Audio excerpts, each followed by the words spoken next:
What's up, everybody? This is Skylar with Savage Truth 603, and today I'm here with my friend Ian Freeman. He's the host of Free Talk Live out of Keene, New Hampshire, syndicated on a few different stations. And Ian's been in the freedom game for a long time. One of the things he knows a ton about is crypto. So he's going to teach me and us some things about crypto today. Now, I'm going to be completely honest. We did this once before, and it was amazing. And we had a great conversation. And the moment I hit stop on my recording software, it just disappeared. I don't know what happened. I've done some tests. Everything seems to be fine now. So hopefully this is not a disaster again at the end. And the rest of it was great. So I apologize to everybody who's waited so long for this video to come out, because I was talking about this weeks ago. And also I apologize to Ian. Thank you so much for taking the time to do this with me again. So yeah, let's get into it, brother. Sure. Thanks for having me. Yeah, of course. So I guess I'll start with, let me say this, all right? Ian was kind enough to gift me some cryptos, okay? And so how long ago was that now? Like 2 or 3 weeks? Yeah. So I think it was like 3 weeks ago. Now I'm going to get into my Edge wallet. So, and we'll talk about these terms a little bit too, so people understand what they mean. So the first thing he had me do was go and download an Edge wallet. So this is basically, now I can show my screen on my Edge wallet without anybody having my personal info, right? Yeah, I mean, there's actually a way that you can obscure the balances too if you wanted to. You can click show balance. I actually kind of want them to see the balances. Yeah, you can click show balance and then it'll show the balances. Okay, so you gave me, let me see here, XMR. That's Monero. Yep, Monero. Dash. That's the privacy coin. Yep. Dash is a crypto that's sort of designed for sending in real life, using it as actual currency. Okay. You gave me Bitcoin Cash, which is different than Bitcoin. That's right, and that's kind of a long explanation, but yeah, it's also one that's designed for using as an actual currency. Okay, and so we'll talk about that stuff a little bit more too. And then I was actually gifted some Bitcoin from something that I was involved in last week. So I have not invested any money. I'm going to, but funds have been a little tight. But I have not invested any of my own money. Ian was kind enough to gift me $100 worth of these 3 different cryptos, and then I got $50 worth of Bitcoin, of actual Bitcoin, right. And that was like 3 days ago. And so it was $150 I've been gifted. I'm going to put my balance up here for people to see it. Let me get the light off it. Is it focusing? I see 261 there. 261.29. Not bad for a few weeks. That is incredible. I mean, so the Bitcoin itself is just going through the roof now. Right? For people who don't know, Bitcoin currently is worth $57,677. That's for one Bitcoin. That's real time, 12:07 on whatever today's date is. Do you remember what it was a few weeks ago when we did the show? It was like 53. No way. It had to be in the 40s. Was it in the 40s? Yeah, it had to be. Okay. Because I remember the day that it cracked 55, everybody went crazy because that's the highest it had ever been. Yeah, I think that was like last week. Okay. All right. So now, 2 days ago. So it's crazy, which obviously this makes me want to, buy more of these cryptos. Now, so for those of you who don't know, people use the word Bitcoin, and if they don't have a good understanding of what that means, they think that all cryptocurrencies are Bitcoin, and that is not true. Bitcoin is one type of cryptocurrency, and there are many. Do you have any idea how many cryptos are out there, Ian? No, it would be impossible to know because Bitcoin was open source when Satoshi Nakamoto, whoever that person is or persons, the anonymous creator of Bitcoin in 2009, when Satoshi released the code to the world, it's open source, which means that anybody who's a programmer can go in there, copy the code, make some changes to it, and release their own competitor for Bitcoin. So if you were to go to a website like CoinMarketCap or CoinGecko.com, these are websites that list literally thousands of cryptocurrencies. probably 99, 98% of them are all based on the original Bitcoin code.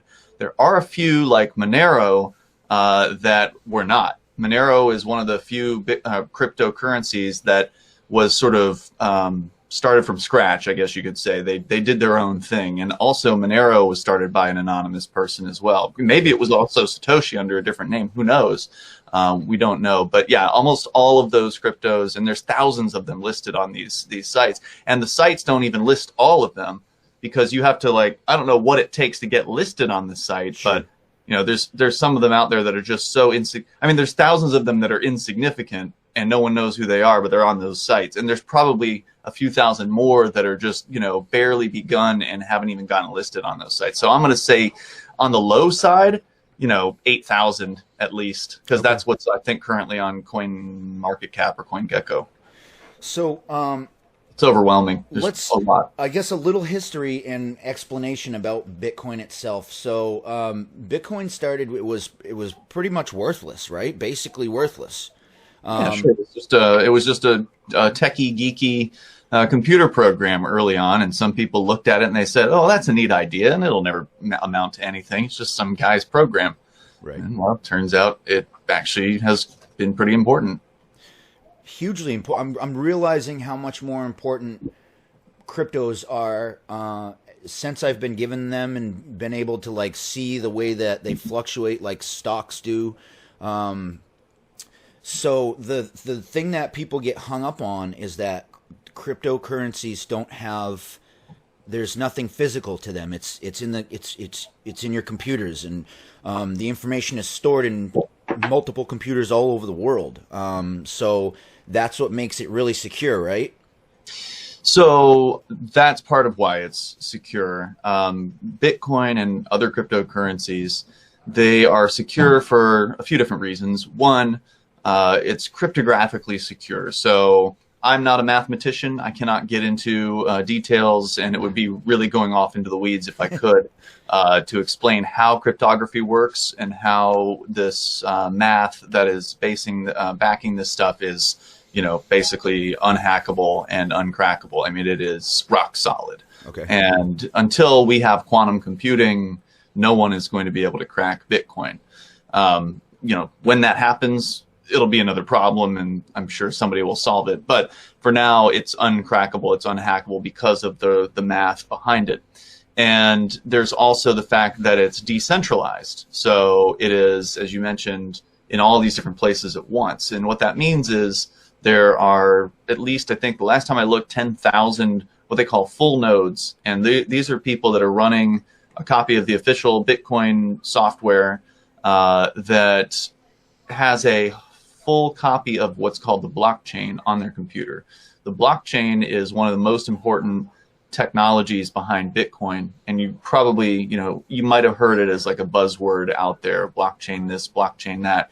And basically what it is, it's a public ledger that shows all the transactions that have ever happened on the Bitcoin network from the very beginning, from the very first transaction or the Genesis block. Roughly every 10 minutes, the Bitcoin miners are performing tasks that basically secure the network and confirm transactions. And then when those transactions are confirmed, they are mined into a block that goes on this blockchain. And roughly every 10 minutes, a new block is mined onto that block. What the block contains are the transactions that have occurred in the last roughly 10 minutes on the network. And the miners are paid a fee in order to do this. So they actually earn the new Bitcoins that are coming out. So right now there's about 6.25 Bitcoins that come out roughly every 10 minutes. So with every block, the miners earn that, plus the miners earn the fees from the transaction fees as well. So there's an incentive there.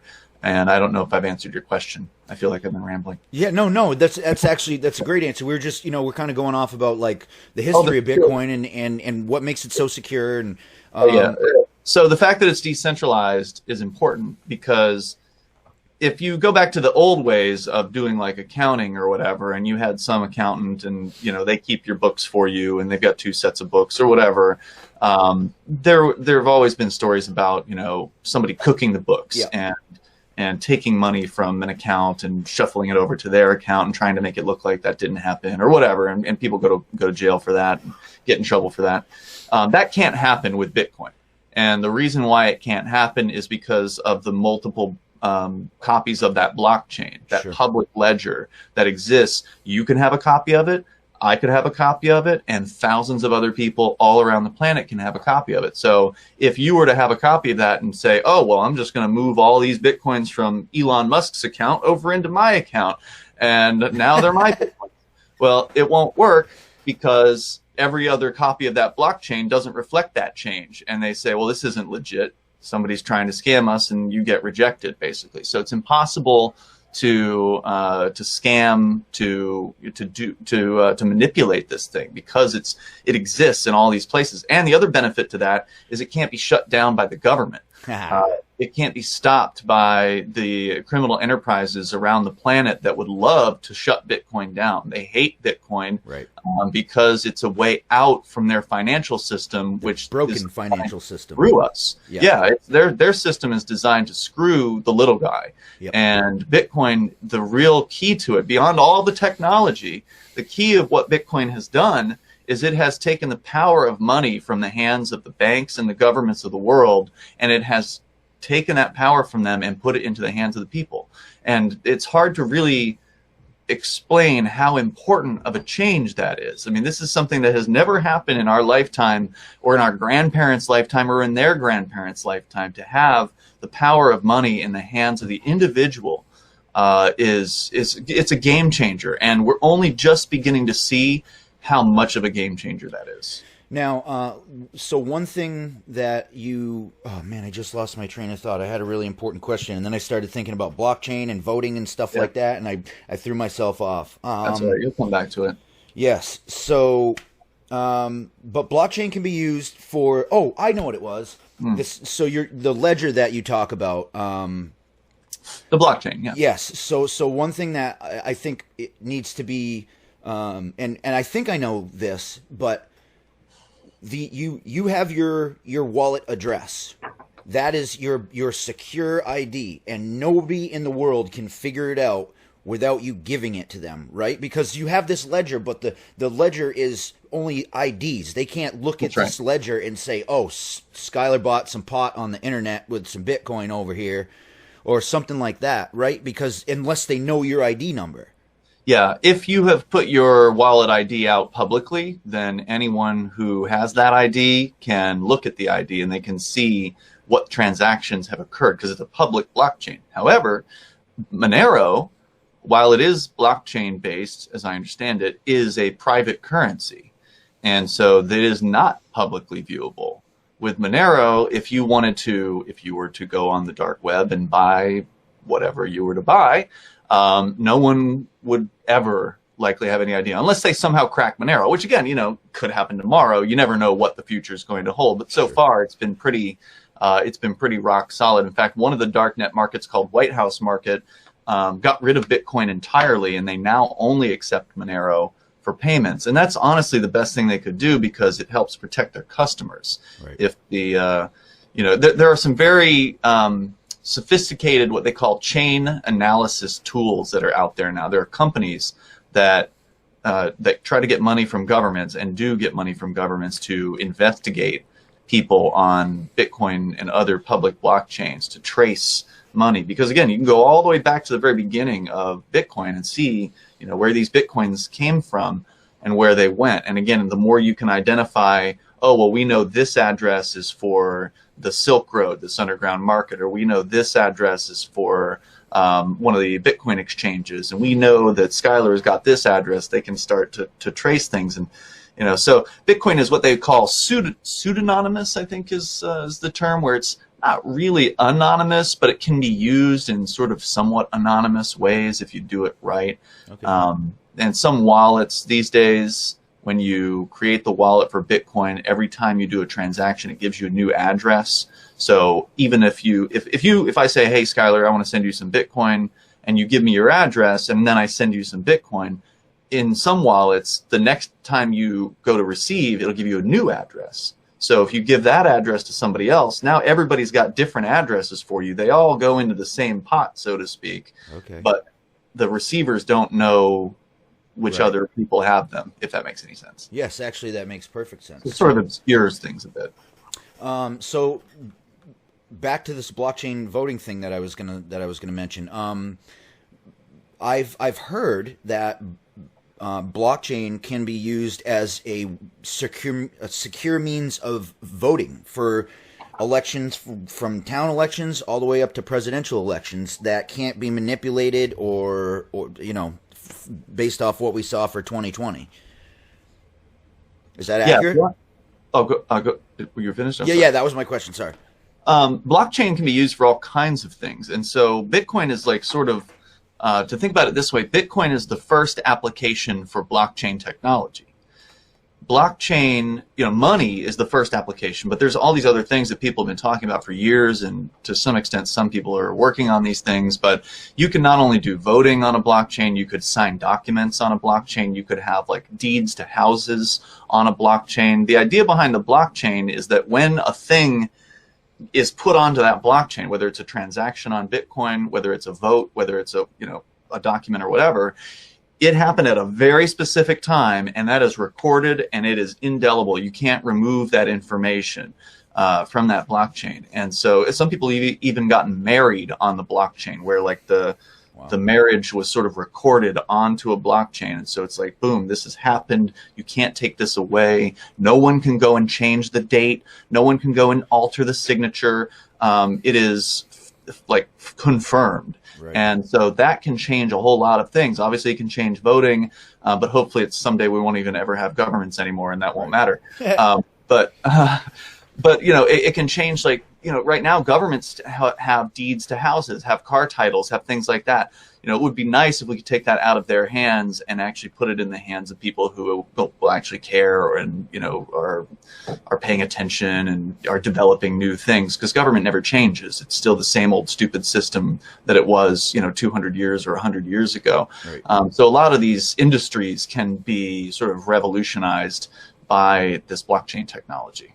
And some industries are actually implementing blockchain, not public blockchains, but sort of like within their business. So there are logistics companies that do shipping, like trucking companies, for instance, that are tracking products on the blockchain. There are other companies that are just within their own company. It's not a public one where anyone can go and view it, but for their company, they've got, again, this sort of idea of having different copies of the ledger in different places means security for that company, and it means that no one can cook the books. So there's some real value in this technology, and we're only really starting to explore that.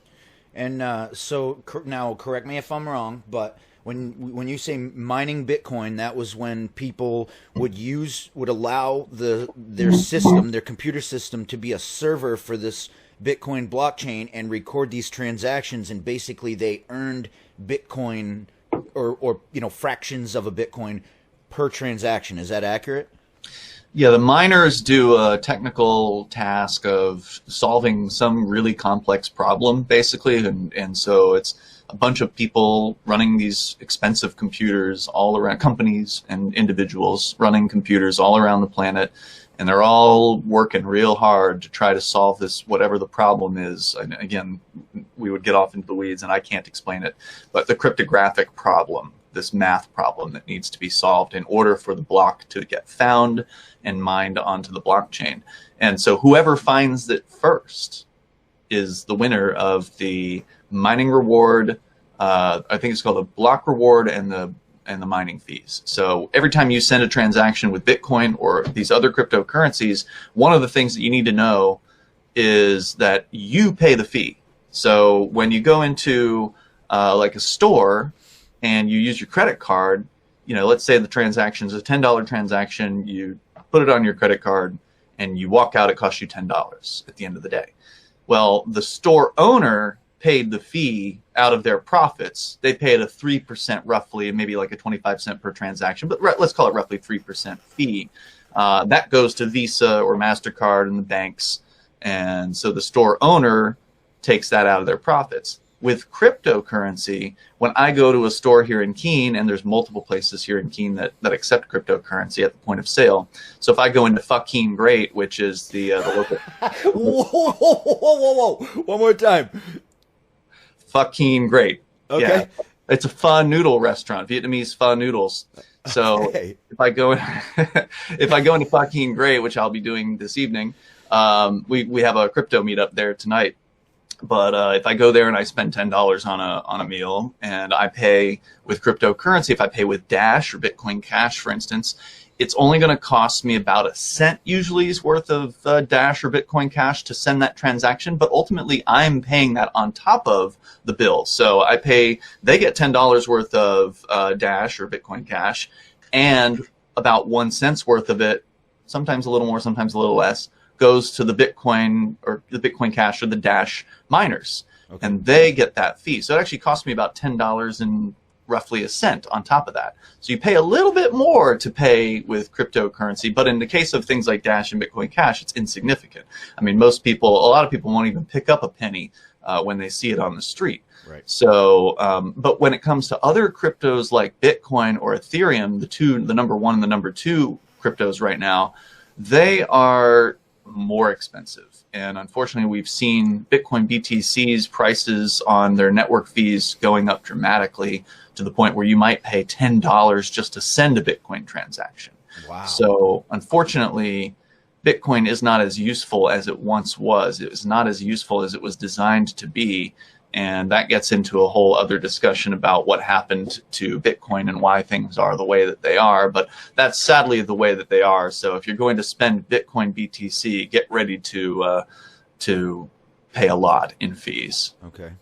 So I have so many questions that are going in a million different directions. I got you. What do you see? And I know, disclaimer, none of us are financial professionals. We're just discussing this. I want to know what the future of what you think Bitcoin looks like, because I hear some people say they think it'll hit $1 million.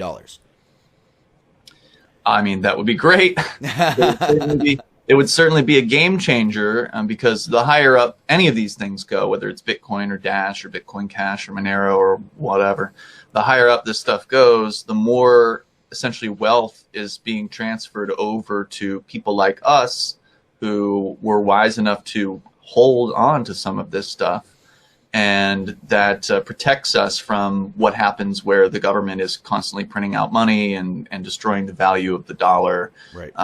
So this is a way to sort of protect yourself against that. As far as what the future could hold, it could hit $1 million, or it could hit 100,000, and then people figure out that there's these really crazy fees involved, and then they start looking at the alternatives. Sure. So Bitcoin was the first cryptocurrency, and then in I think 2013 maybe, a guy took the Bitcoin code, he copied it, and he changed one thing about it. He changed the block time. So I told you earlier that Bitcoin blocks are mined roughly every 10 minutes. Well, this guy said, that's not fast enough. I'm going to make it 2.5 minutes. So he made Litecoin, which has blocks that come every 2.5 minutes instead of every 10 minutes. So it happens 4 times as often. Basically, your transaction will confirm 4 times faster on Litecoin. That's the only thing he did. That's the only thing he changed. And then somebody else took the Litecoin code and copied that and made some other changes, and they made Dash. And so this was going on for some number of years. And then in 2017, what happened was, and I'll try to keep the story as short as possible. What happened was Bitcoin was getting so popular, and it had been going that way for the last couple of years, like 2015, 2016. It was getting more and more popular. More people were using it. Well, there's a maximum number of transactions per second that Bitcoin can do, and it's roughly 7. That's not a lot, right? Like compared to PayPal or Visa or whatever, that's nothing. But the problem was the Bitcoin programmers could have fixed this, and they didn't fix it. And they could have easily fixed it by increasing what's called the block size. So every block that goes onto the blockchain has a certain size, right? Like on computers, when you make a video, it's got a size, right? Whether it's long or short or whatever. So the block size is only 1 megabyte. That's not very large. No. And so all they had to do to increase the number of transactions per second was to increase the size of the block. But the programmers couldn't agree on this. So some programmers said, well, they want to try this other technology instead called segregated witness, which is really complicated, and I couldn't begin to explain it. And they had all these other ideas besides just simply increasing the block size. When Satoshi created Bitcoin, it never actually, he didn't intend for there to be a block size as I understand it. But they ended up, he ended up adding it due to some technical issues early on. And I think the intention was always to expand that as the demand for Bitcoin expanded. But they didn't do it. So what happened was in 2017, there was a schism. And so one of the downsides to cryptocurrency is that people can get a little culty with their obsession over one cryptocurrency or another. And so there were people who, you know, took one side of this conflict and other people took the other side, and they couldn't come to an agreement basically. And so one side said, well, we want to increase the block size, and the other side, well, we don't want to, we want to do these other things. And so this is like it's a feature. It's sort of got its downsides, it's got its upsides. One of the features of Bitcoin is because it's open source, anyone, like I was saying before, can copy the code. Well, that also, and that means they can start their own cryptocurrency. That's called a hard fork or a code fork, where you take the code and you do your own thing over here.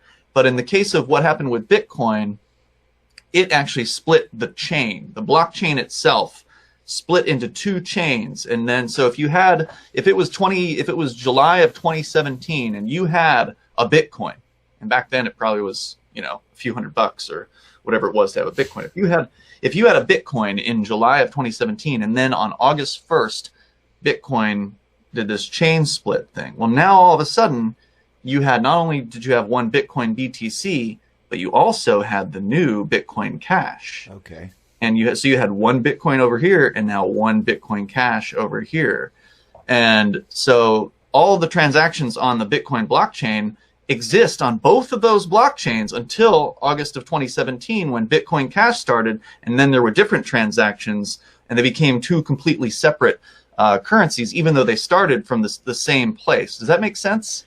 Yeah. There was basically a divide of sorts that took Bitcoin and basically spawned a different version of Bitcoin. Correct. And that's how Bitcoin Cash started. So Bitcoin Cash was the side that said, we need to increase the block size. So they increased theirs to 8 megabytes. Okay. And so they can handle more transactions per second than Bitcoin BTC. And that's why when you send a Bitcoin Cash transaction, you only pay like a cent's worth of Bitcoin Cash. Generally, depends on a few different factors, but whereas in a Bitcoin transaction, Bitcoin BTC, you might be paying $5, $6, $10, $20 for a transaction because their network is full, and they still haven't solved the problem of the full network. And that's what's interesting about the marketplace right now, where Bitcoin is worth $57,500 or something. Right before I checked it right before I came on the air with you. Bitcoin Cash, I think, is only like several hundred or 700 or something like that. So it's like, you know, it's less than 1% or just over 1% of what a Bitcoin costs. And some people who are fans of these other alternative currencies would say that the marketplace still hasn't figured out that Bitcoin is sort of broken. I mean, it works, mind you. If you're willing to pay a $20 fee, you know, you're going to have your Bitcoin transaction confirmed in the next block within the next 10 minutes. If, however, $20 is too much, for instance, I sent some money to my friend Nobody, who ran for governor last year here against Sununu in the Republican primary. I sent some Bitcoin to him last week, and I'm like, I can't justify paying $20 for this fee. I'm going to choose $5 instead, which is still way too much. Sure. But it took like 4 days for that transaction to confirm. And that's not the way Bitcoin was originally designed. But the reason why people don't know this is because most people who buy Bitcoin aren't buying it to use it as a currency, which was, of course, its original intention. If you were to go and read the Bitcoin white paper by Satoshi Nakamoto, it's called, I think it's titled Bitcoin, a peer-to-peer cash or electronic cash. peer-to-peer electronic cash. That was what the vision was for Bitcoin originally. But now the Bitcoin, let's call them maximalists or cultists, the ones who believe that Bitcoin is the one true cryptocurrency. These people, they think Bitcoin shouldn't be a currency. They think that it should be this digital gold that people just buy and hold on to, and number go up. So therefore, you get wealthy.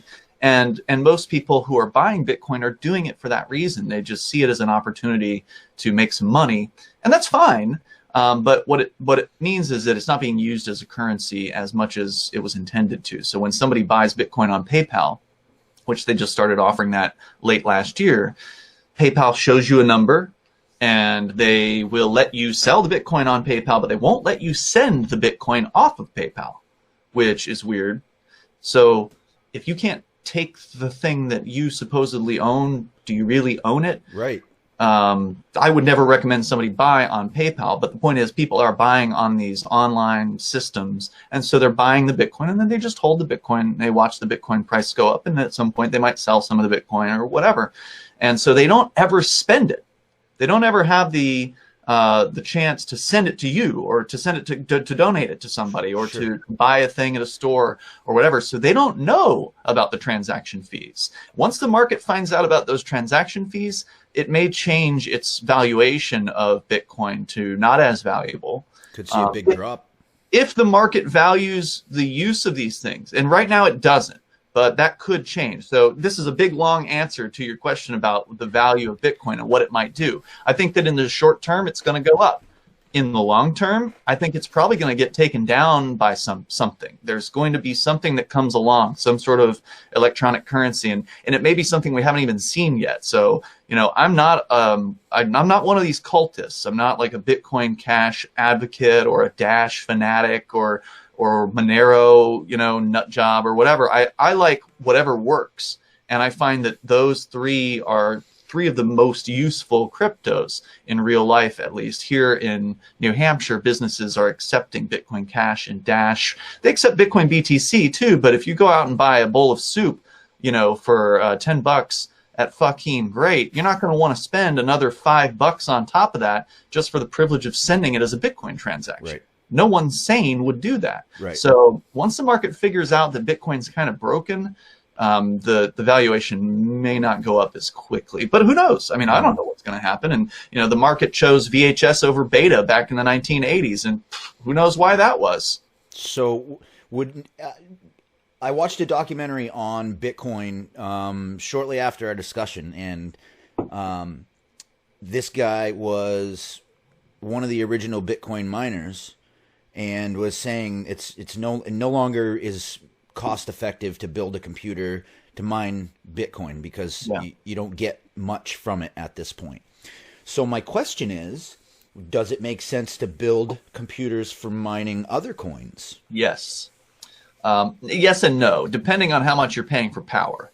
Here in New Hampshire, the power rates are pretty expensive. So unless you're getting a lot of solar or wind power or some sort of other sort of free power, then it can be not very profitable to mine.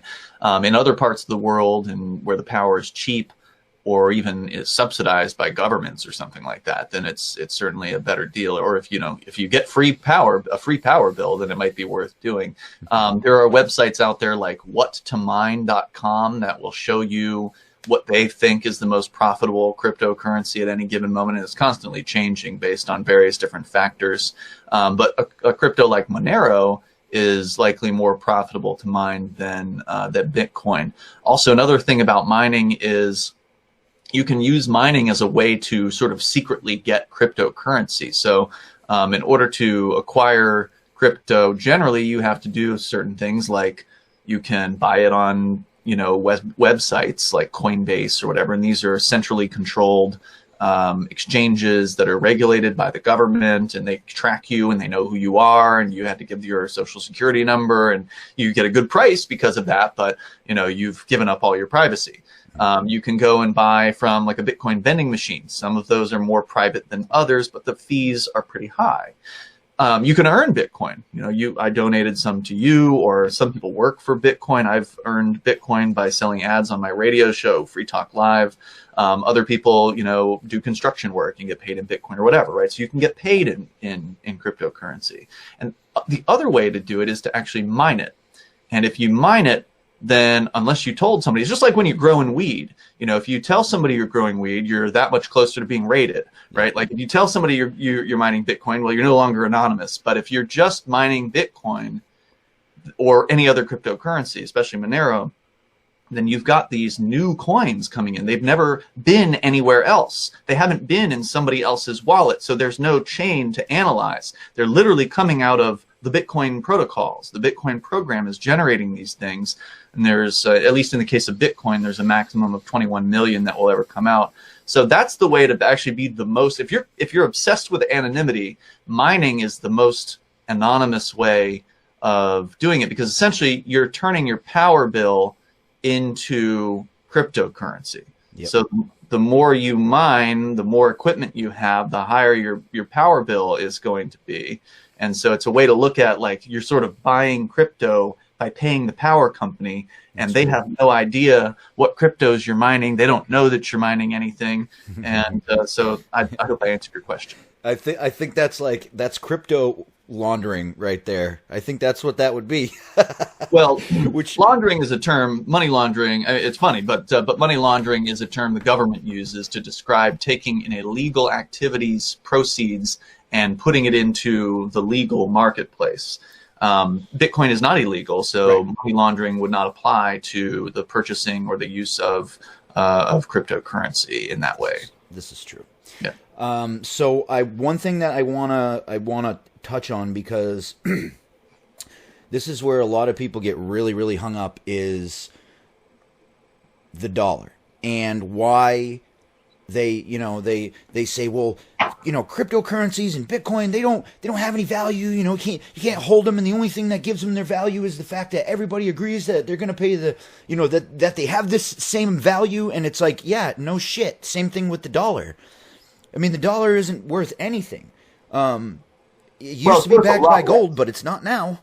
Yeah, that's right. The dollar's worth a lot less than what it used to be worth. It's probably dropped in its value 98% over the last 100 years or whatever. It's just garbage. Yeah. And it was designed to be garbage, just like every other central bank currency on the planet. Some of them are thrown into the trash heap faster than others.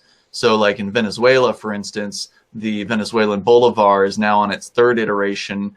It is called the Bolivar Soberano, which stands for the sovereign bolivar, and that replaced the Bolivar Fuerte, which means the strong bolivar, which replaced the original bolivar. They've knocked a total of 8 zeros off of their currency in the last 15 years and have absolutely ravaged the economy down there. So we know what hyperinflation looks like, and we know what sort of damage it does. You can go to Zimbabwe, you can go to Weimar Germany. There's so many different examples of this.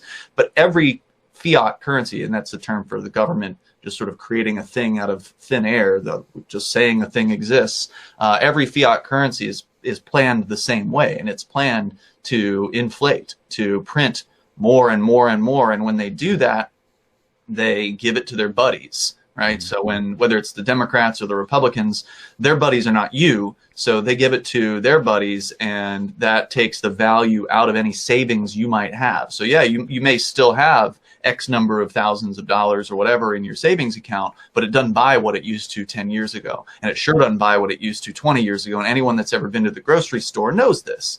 So we know what the government is doing to the money. And the nice thing about Bitcoin, cryptocurrency, and still gold and silver and precious metals as well, is a way to protect your value that you've created from the ravages of the state. And yes, it's true. Bitcoin is not backed by gold in the way that we like to think of a thing being backed. And that was like my first objection to Bitcoin. I remember when I met with Gavin Andreessen, who was sort of Satoshi Nakamoto's second in command. He's the guy that Satoshi turned the keys to Bitcoin over to when he disappeared. Wow. And he actually came to Keene. Gavin came to Keene and sat down with us. He was a listener of my radio show at the time because he's a libertarian. And, he was telling us all about this. And my objection was, well, what's this backed by? And My best answer to that question is that it's the first service-backed money. It's backed by the network. It's backed by the 10,000 computers that have the blockchain on their machines and are running. It's backed by those miners that have the financial interest to continue to provide their services to this amazing, unhackable, uncrackable, they can't take this thing down network. That network is worth something. And according to the marketplace, it's worth $57,500 per unit of account on that network. I mean, that's just the reality. If Bitcoin was garbage, if the code was buggy, if it was not doing what it said it was going to do, all the problems aside with the fees, as we discussed earlier, it still works. It still does what it intends to do, which is sends value from one person to another across the world in nearly an instant for a relatively low fee. And of course, the other cryptocurrencies do it for an even lower fee. But it works. And so that's what it's backed by. It's backed by the network of people who put a shit ton of money, honestly, into these miners around the planet. I mean, there's a lot of money that's been invested into the equipment that is running this network. It takes several $1,000s to build these mining computers. Yeah, they're high-powered machines. They're not, they're not some average, even gaming computer would not be able to handle the workload that's involved with these mining programs. With Bitcoin, probably not these days, but the other cryptos, yes. A gaming, like a graphics card, is really all you need. Oh, really? Yeah, to mine some of these other cryptos. Interesting. But you won't be able to use your computer at all. Like you can't do anything else while a crypto miner is running. It's see. Impossible. Okay, good to know. Yeah. So I have a factoid for you, and I don't. Maybe you know this, and maybe you don't.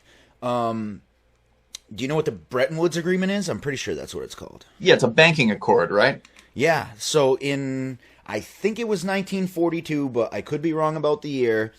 All the world leaders met in Bretton Woods, New Hampshire, and that was where they established that the dollar would be what every other currency in the world would be based off.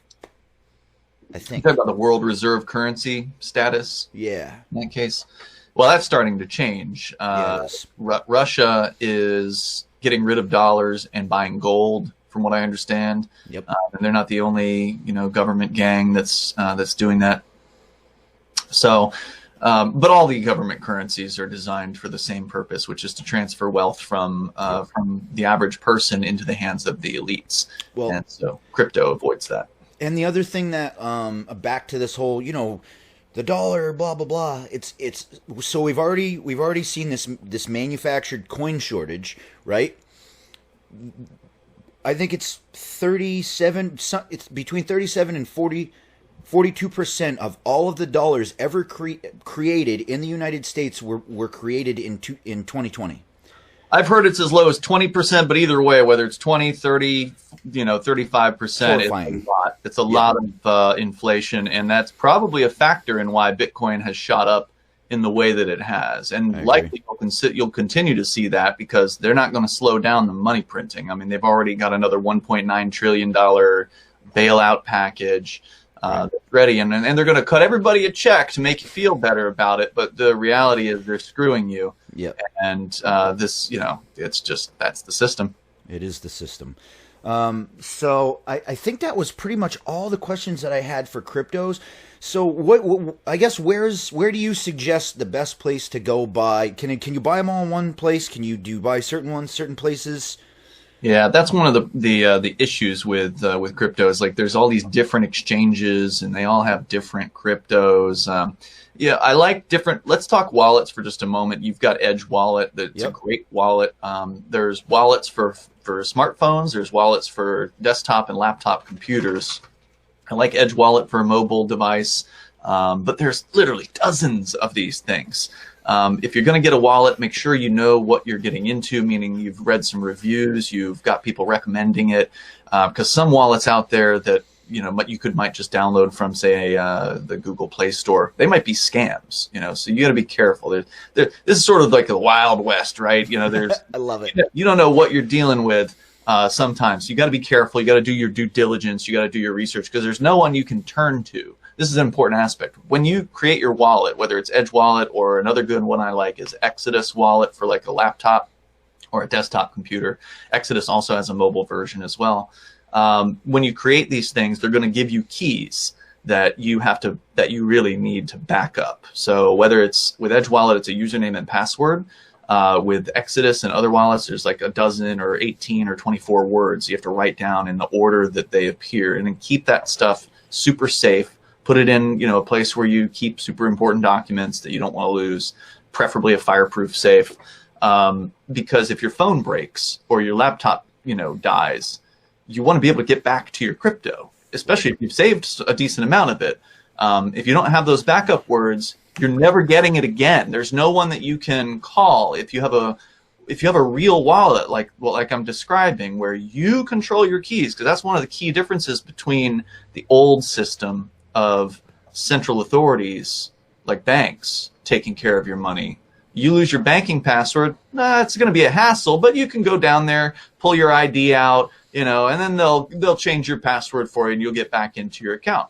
Right. With Bitcoin and these cryptocurrencies and these wallets, the real wallets mean you control the keys, which means that you're in charge of your security.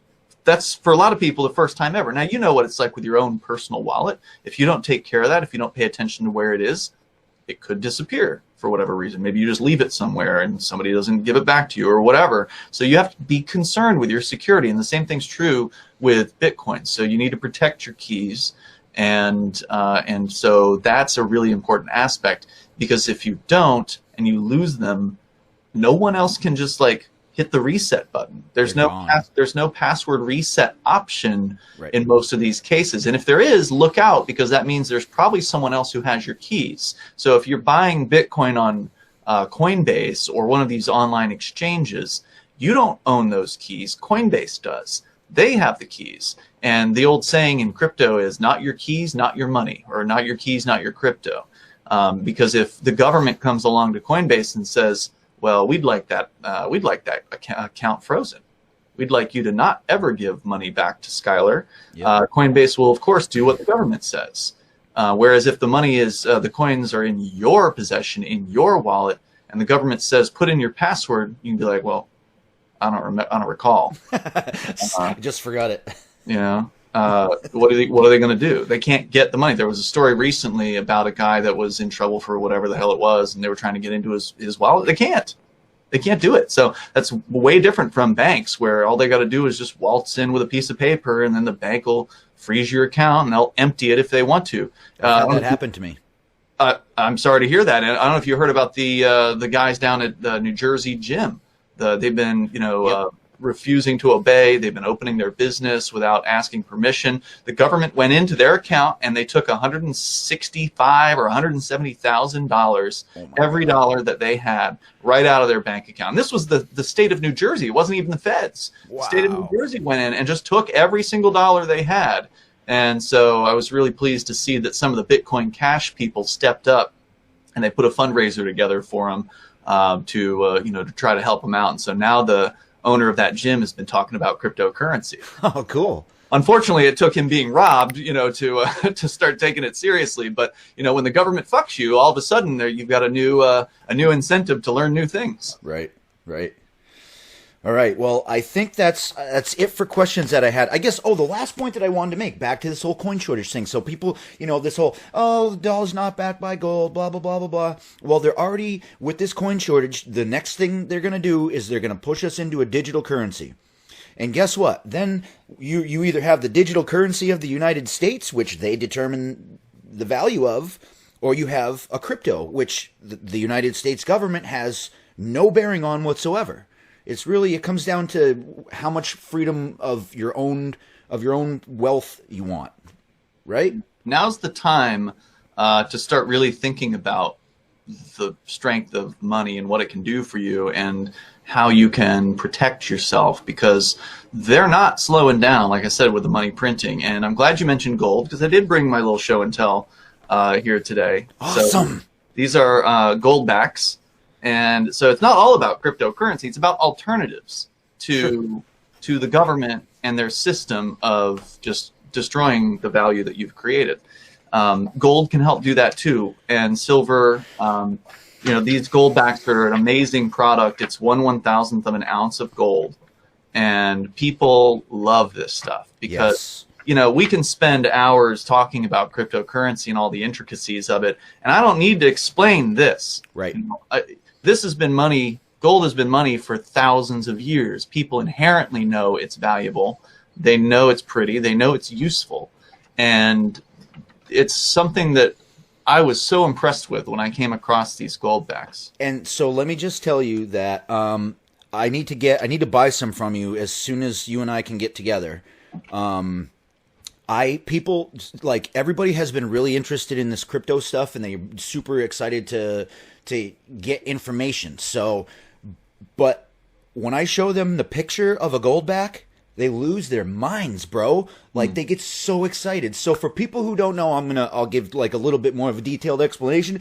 It's literally like it's almost like a bit. It's like a bill, like a paper bill, but it's made of actual 24 karat gold.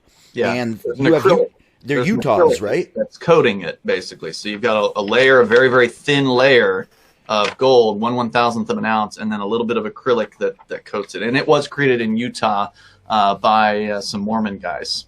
So the really cool part about these is because they're made with a very precise amount of gold, 1/1000th of a troy ounce, and you can get them in different denominations. They come in what, 1s, 5s, 20s, 50s? 1, 5, 10, 25, 50. Okay, cool.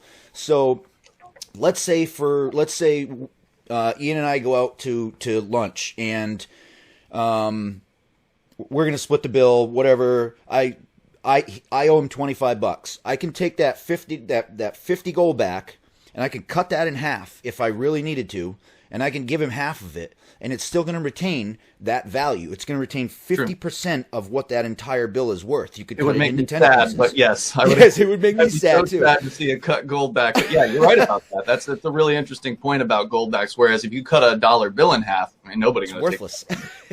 Yeah. So that's like the people talk about, like, there's nothing tangible behind it. Like, that is the most tangible currency that you can possibly get. You are holding its value right there in your hands. Yeah. Super cool. I'm glad you brought him up because I wasn't sure if we were going to talk about him today, but there's some interesting news about the Goldback. So hopefully by the next time that you and I talk, we will have the New Hampshire Goldback, because right now these are Utah. There's Utah. There's Nevada. Utah came first. That was like year one, and then they came out with Nevada summertime, I think, of last year. And New Hampshire is going to be number 3. We're going to be the first state on the eastern side of the country to have a date? Goldback. What's that? Do we have a date? I hesitate to say a date. I've heard a date, but a lot of times these dates get pushed back and pushed back. But you tell me privately. How's that? I'm hoping by the spring and maybe sooner we'll have these things ready to go. And can you tell us where we're going to be able to go to get them? Well, Goldback.com is the official Goldback website, and I'm sure that they will have options for that. I've got a website that we haven't put a store on yet called Goldback.art, because I see them as, they're definitely money. They're definitely beautiful, valuable, but there's beautiful artwork on here. And so it's almost like a tradable piece of art. It really is. It's really valuable. So Goldback.art. There is a site there. Just there's no way to order anything quite yet. So awesome. So yeah. All right. Well, I think we're going to wrap it up. Ian, thank you so much for doing this a second time with me. This has been. I think this conversation was even better than the first one, to be honest with you. So, this is Skylar with Savage Truth 603. Make sure you find me on YouTube, Facebook, Twitter. I'm on Parler. I'm on all the new social medias under Savage Truth 603. On YouTube, make sure you hit that bell so you get a notification every time I upload a video. You can find Ian at Free Talk Live on the radio, and then it's LRN.FM. You got a bunch of websites and stuff, right? I do. I've got a lot of websites. freetalklive.com. You can go there, although we are on a few different stations around New Hampshire, which is nice.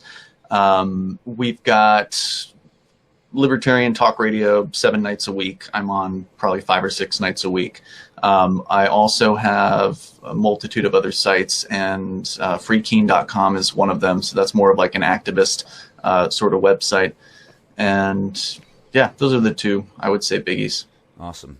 Well, thank you very much. And also, you invited me to Fork Fest last time we talked. That's right. So can you give me the details of that one more time? Sure.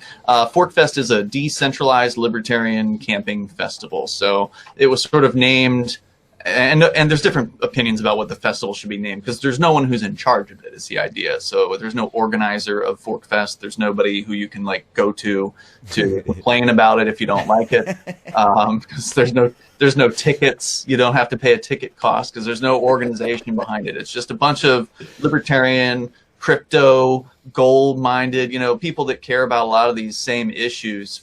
They care about freedom, that are coming together on the same campground for the same time frame. Basically, that's what it is. And so people do different things. There's a couple guys from AnyPay, which is a crypto payments network here in New Hampshire. They put up a big old dome and they throw parties in it. And this year they're renting out the dome. And then there's like 2 other party tents, and there's all kinds of different things. People can do whatever they want. There was a band that played, a rock band played last year, and they're coming back this year. So we had some live music, which was probably the only live music that anyone saw basically in the year 2020, sadly. Yeah. But that's, so if you want to actually like see people who are not afraid and, not wearing masks and actually hanging out and having a good time, Fork Fest happened last year and was very successful. It was the 4th year last year. This year will be year number 5.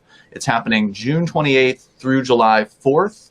So we're there during the 4th of July, Independence Day, the weekend, and the campground, Rogers Campground, which is the largest campground in New Hampshire, is a great campground, very kind of hands-off attitude, very laissez-faire, live and let live mentality. They weren't insane about, mandating masks or any bullshit from their campers, which was nice.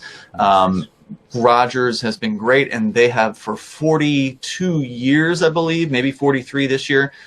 They've had an incredible fireworks show where a local guy who he's like the local septic guy, but he's also the fireworks guy. He just brings out a shit ton of like really big fireworks and sets them off for 40 minutes or whatever, and it's a really nice show. So that's sort of what culminates at the very end of Fork Fest, and it's a lot of fun. So if you have time, come on out and hang out. Hell yeah, man. Well, I appreciate the invite. So that's it. Thank you so much, brother. I appreciate it. You stay free, and let's talk again soon. Thanks, Skylar. Later.